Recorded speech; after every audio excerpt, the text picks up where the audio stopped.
Rukudevata? Yes, that's me. Are you surprised by my appearance? Irminsul and the surrounding lands have been reproduced here as they were years ago. We are manifestations of the same nature. Hence why we would appear exactly the same. We're of the same nature? Why? Because you are me, and I am you. You are me in the new samsara. The new samsara? As Greater Lord Rukudevata, I'm the avatar of Irminsul, and you are the purest branch snapped from Irminsul. Imagine it this way. Even if a tree dies, its branches will eventually take root and grow, continuing the tree's life in another form. I'm merely the remaining consciousness of Greater Lord Rukudevata. The real me has presumably died a long time ago.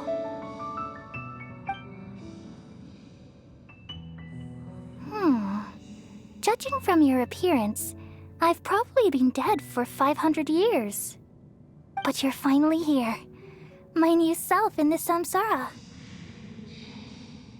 If this is true, then am I going to be a great Archon like you someday?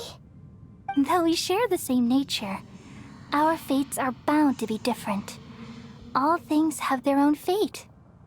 When a branch grows into a mature tree, it won't be the same as the original tree. That's why fate is the ultimate knowledge, isn't it? That's a great insight. Yes, very good. It's also precisely why you won't become like me. Really?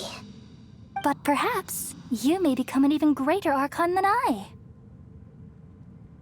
I already see a determination in you that I didn't possess in my time, and the future that it leads you to will be yours alone, along with the blessings from your past experiences.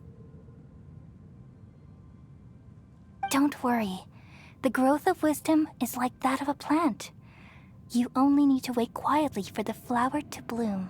Come to think of it, the sages never had the faintest inkling of the meaning of wisdom. Thank you. Nothing makes me happier than discovering that the Archon I always admired was in fact myself in another fate. It's so nice to speak with you, Greater Lord Rukudevata. I've always wanted to meet you. The feeling is mutual. From the moment I snapped the branch off Irminsul and created you, I've also looked forward to talking with you. Could you tell me why you wanted to create me? And what exactly happened when you died? Ah, I see. You're here seeking answers, right? Everything that day, even the sky itself, changed into a color like this. At that time, the seven were all summoned to the nation of Conria. Except for me. I had a more important task to attend to. I had to protect Irminsul. The disaster occurred together with the pollution of forbidden knowledge. At that very moment, with my consciousness connected to Irminsul, I sensed something was wrong. The pain started to torment my mind. By the time I reached Irminsul, it was already displaying signs of corruption. Had I not repelled the pollution of forbidden knowledge with King Deshret thousands of years ago, I might have felt even more hopeless and lost. So what exactly is forbidden knowledge? It's a kind of knowledge that doesn't belong to this world, and a form of truth that can't be understood. It came from the very bottom of the abyss. Even I could never understand it. The world is constantly rejecting it, leading to all kinds of bad phenomena. If we allow forbidden knowledge to pollute Irminsul, I'm afraid the entirety of Teyvat could fall apart. So, there's knowledge that even the God of Wisdom can't understand? At that time, I knew I couldn't repel the forbidden knowledge with my strength alone. Which is why I created a device that compiled human wisdom and named it the Akasha. It's truly the world's most amazing invention. Thank you. For a long time, I thought dreams were the fruit of human wisdom.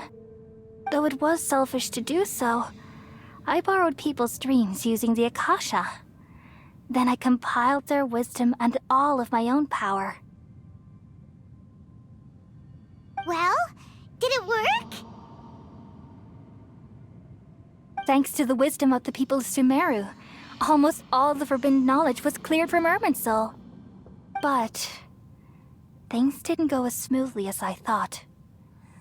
I had a terrible headache, which gave me an uneasy feeling. And then I remembered that my consciousness was also connected with Irminsul. It brought me knowledge and wisdom, but vile corruption as well. From the very beginning, my existence had been polluted by the forbidden knowledge. Oh no. How could that happen? I've experienced that pain in your consciousness. It must have been a horrible experience. Yes, but my feelings weren't important. The important thing was that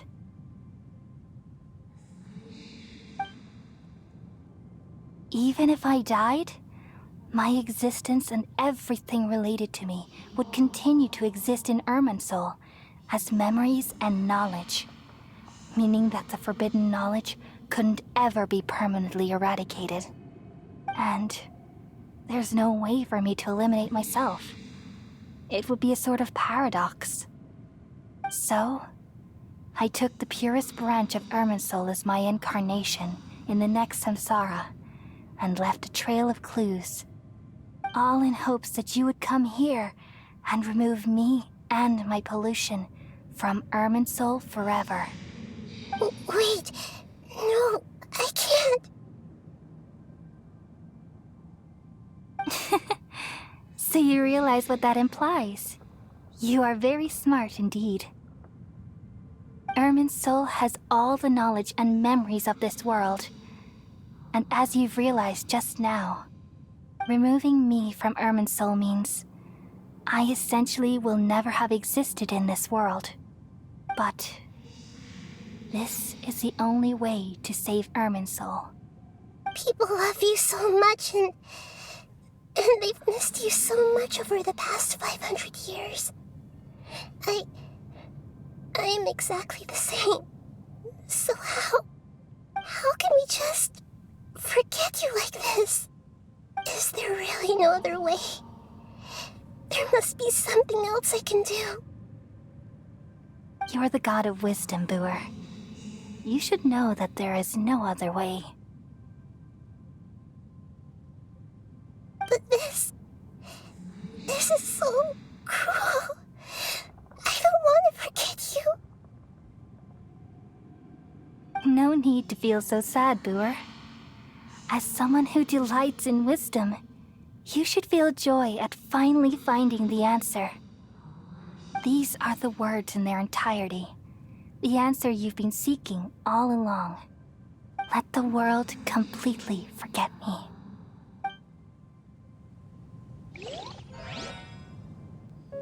We all nestle under the great tree of wisdom, peering out to perceive the world. From the earth and from the rain, we perceive its wonders, until we become a white bird to perch atop a branch, and finally snap off the most important leaf. Once upon a time, I alone dreamed in this world. In my dreams, everybody would also dream after they fell asleep. Wild and wonderful thoughts would emerge from their minds.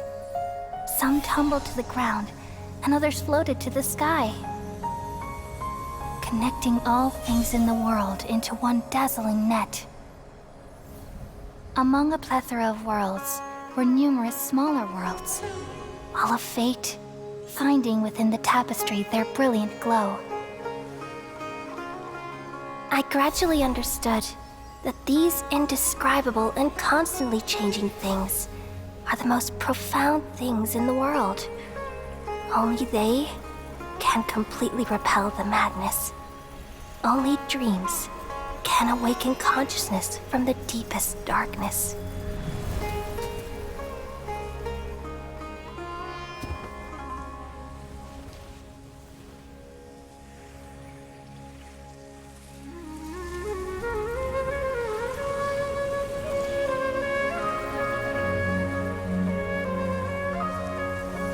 I'm the one who posed this question, yet also the one who sought a solution. Saving the world with the dreams of the people used to be my answer. And now, you've also found your own answer, and I shall return all the dreams to the people.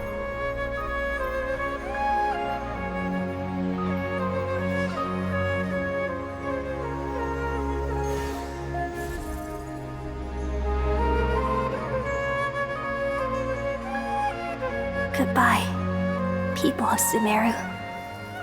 May you be blessed tonight with the sweetest of dreams.